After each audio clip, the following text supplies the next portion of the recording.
안녕하세요. 응급의학과 전문의 똑딱입니다. 외상 환자를 처치할 때 기도와 호흡을 순차적으로 확인을 하는데요. 전문 외상 처치술에서는 이것을 에어웨이와 브리딩으로 나눕니다. 앞글자를 따서 A, B로 나누죠. 기도와 호흡은 같은 것 같으면서도 성질이 약간 다른데요. 오늘은 전문 외상 처치술 기도와 호흡에 대해 알아보겠습니다. 일단 첫 번째 기도입니다. 기도는요, 공기가 통하는 통로 역할을 하죠. 이 길이 막히거나 문제가 발생하면 어떻게 될까요? 산소라는 운반물을 우리 몸에 전달할 수가 없겠죠. 목이 꽉 졸렸다고 생각을 해보세요. 한마디로 배송사고가 일어나는데요. 이건 단순 배송사고가 아니고 목숨과도 연관되는 배송사고가 일어나는 겁니다. 기도 단계에서는 산소를 운반하고 이산화탄소를 교환하는 과정에 대해서 평가하고 처치를 한다라고 정리를 해주시면 좋아요. 외상 환자를 처음 만나게 되면 이 기도를 가장 먼저 확인을 하셔야 합니다. 의식이 없는 환자가 갑자기 토를 하면 이 토사물이 기도를 막아서 갑자기 사망할 수도 있거든요. 안면을 크게 다친 환자라면 피가 차오르면서 기도를 막고 막힌 기도로 인해서 환자가 사망하는 경우도 벌어질 수 있어요. 제가 반복적으로 막는다라는 단어를 많이 사용을 했는데요. 맞습니다. 지금 현재 기도를 막고 있는 건 없는지, 앞으로 막을 만한 요소는 없는지에 대해서 여러분들이 현장에서 평가를 하셔야 합니다. 한마디로 기도의 개방성을 평가하셔야 된다는 것이죠. 입 안에 이물질은 없는지, 혀가 붓지는 않았는지, 구토를 많이 했는지, 침이 입안에 고였는지, 피가 나는지 여부를 여러분들이 확인을 하셔야 돼요. 그럼 가장 쉽게 기도의 개통 여부를 알 수 있는 방법이 뭐가 있을까요? 산소 포화도를 측정해보면 바로 알 수 있을까요? 물론 좋은 방법일 수도 있겠지만 가장 쉽고 빠르게 알 수 있는 방법은 이름을 물어보시는 겁니다. 환자분 성함이 어떻게 되세요? 환자분 이름 좀 말씀해보세요. 할 때 이름을 이야기를 한다. 그러면 기도에 큰 문제가 없을 확률이 그만큼 높아지죠. 하지만 이 환자가 정상적으로 이야기를 하지 못하거나 쉰 목소리, 답답한 목소리로 이야기한다면 기도 손상을 염두해야 합니다. 기도가 손상되었다고 판단되면 바로 조치를 해야 되는데요. 외상 환자의 경우에는 경추 손상이 의심되거나 경추 손상이 없다고 확인되기 전까지는 목을 꺾어서는 안 됩니다. 기도 확보를 위해서 턱 들어 올리기 정도만 사용을 하게 되는 거죠. 턱을 들어 올리는 것만으로도 기도가 열리는 효과를 얻게 되고요. 이것으로도 기도 확보가 되지 않고 환자가 숨쉬기 어려워한다거나 산소 포화도가 떨어지는 경우, 산소 포화도가 적절한 수치로 올라가지 않는다면 기도 삭관을 해야 할 수 있어요. 입으로 집어넣는 구인두 기도기, 코로 집어넣는 비인두 기도기, 후두 마스크라든지 성문 상부 기도기도 넣을 수 있고, 이것도 안 된다면 기관 내 삽관을 해야 할 수도 있습니다. 입안에서 피가 많이 나거나 이물질로 기도를 막은 경우라면 외과적으로 절개를 해야 될 수도 있어요. 기관 내 삽관을 시행할 때 환자의 외형을 보고 이 환자분한테 기도 삭관이 쉽겠다, 어렵겠다 판단하는 방법이 있거든요. 이것을 줄여서 레몬법이라고 합니다. 먹는 레몬이 아니고요. 5가지 영어 단어를 줄여서 만든 줄임말이에요. 첫 번째 L은요, 룩입니다. 룩. 환자를 일단 보는 겁니다. 환자의 외형을 살피라는 거죠. 턱이 짧진 않은지, 안면에 외상을 입진 않았는지, 그리고 입이 작은지 여부를 확인을 하셔야 돼요. 아무래도 입이 작다 그러면 구강안을 확인하기가 어렵고 구강안을 확인하기 어렵다면 기도 삭관이 정말로 어렵습니다. 레몬의 E는요, Evaluate 332입니다. 332. 이 332라고 하는 거는요, 손가락 개수인데요. 입 크기가 벌렸을 때 손가락 3개가 들어갈 수 있을 정도로 기도 삭관이 쉽고요.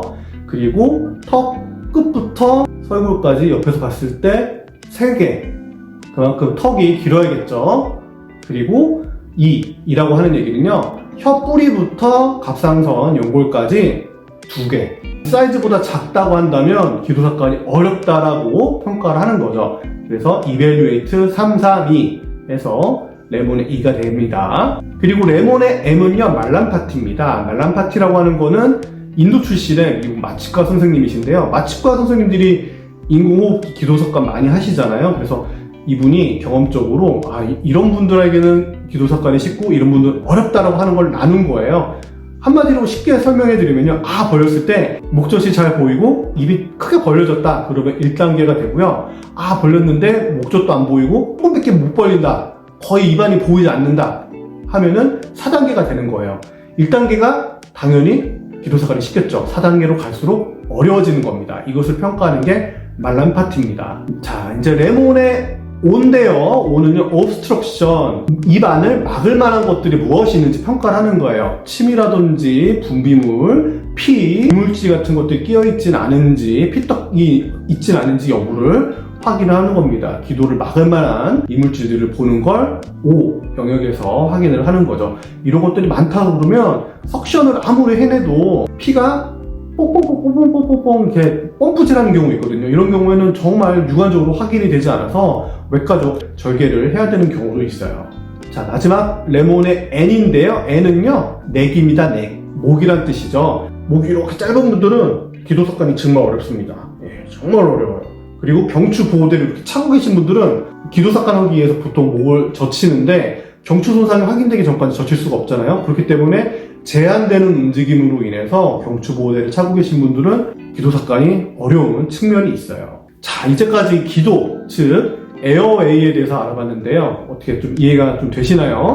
이제 두 번째로 알아볼 것은요, 브리딩, 즉 호흡에 대해서 알아보도록 하겠습니다. 기도에 대한 평가가 이루어졌다면 A, B, C, D, E 순서대로 B, 브리딩에 대해서 알아봐야 돼요. 기도가 숨길에 대한 평가, 즉 산소를 운반하고 이산화탄소를 교환하는 과정에 있는 그 숨길에 대한 평가와 처치라고 한다면요, 브리딩 자체는 환기와 연관이 있습니다. 이게 참 말이 비슷한 것 같은데 장기적으로 보자면요, 폐라든지 늑간에 있는 근육, 흉벽, 횡격막, 이 부분들을 여러분들이 평가를 하셔야 돼요. 그러니까 위치적으로 보면 조금 에어웨이는 입부터 목까지 이르는 그 영역이 되겠고요. 브리딩은 뭔가 폐, 가슴 부위라는 것을 조금 여러분들 느낌적으로 다르다라는 걸 아실 수 있겠죠. 위치가 좀 다르죠. 여러분 들숨 날숨 만드는 방법에 대해서 횡격막의 움직임에 따라서 들숨 날숨이 만들어지는 거 과학 실험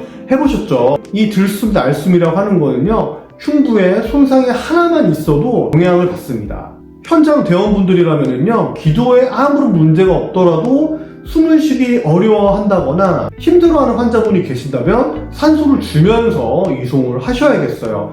그리고 환자가 단순 갈비뼈 골절이 아닌 긴장성 기흉, 다발성 갈비뼈 골절, 혈융, 동요융, 횡격막 파열, 기관지 파열, 폐, 타박상과 같은 문제가 깔려 있다면 갑자기 환자가 의식을 잃는다거나 신종지까지 진행할 수 있다고 생각을 하고 있어야 합니다. 이런 환자를 평가할 때는요, 산소 포화도와 호흡수를 관찰하시고요. 흉부에 변형은 없는지, 멍이 들진 않았는지, 어디 열린 상처는 없는지, 호흡 패턴이 점점 변한다든지 아니면 어려워하진 않는지를 평가를 하시면서 이송을 하셔야 돼요. 현장에서 이런 1차적인 평가가 이루어지고요. 응급실에서도 비슷한 방식으로 환자 평가가 이루어집니다. 그리고 응급실에서는 한 가지 더 하죠. 영상평가를 같이 하게 됩니다. 앞서 말씀드렸던 기흉, 혈융, 동요융, 다발성 갈비뼈 골절, 긴장성 기흉 영상으로 확인을 하고 그 진단에 맞춰서 치료를 이어가게 되죠.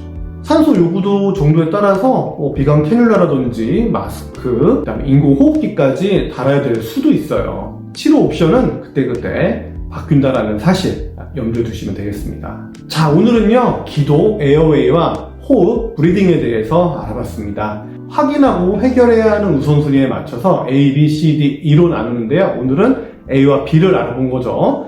다음 시간에는 C, D, E를 알아보도록 하겠습니다. 이해에 조금이라도 도움이 되었으면 좋겠고요. 외상에서 가장 중요한 것은 예방입니다. 항상 안전수칙 잘 준수하시고 안전벨트 잘 매세요. 하나뿐인 우리 몸, 우리 생명은요, 스스로 지키는 것이 가장 중요하겠습니다. 건강하세요. 똑딱이었습니다.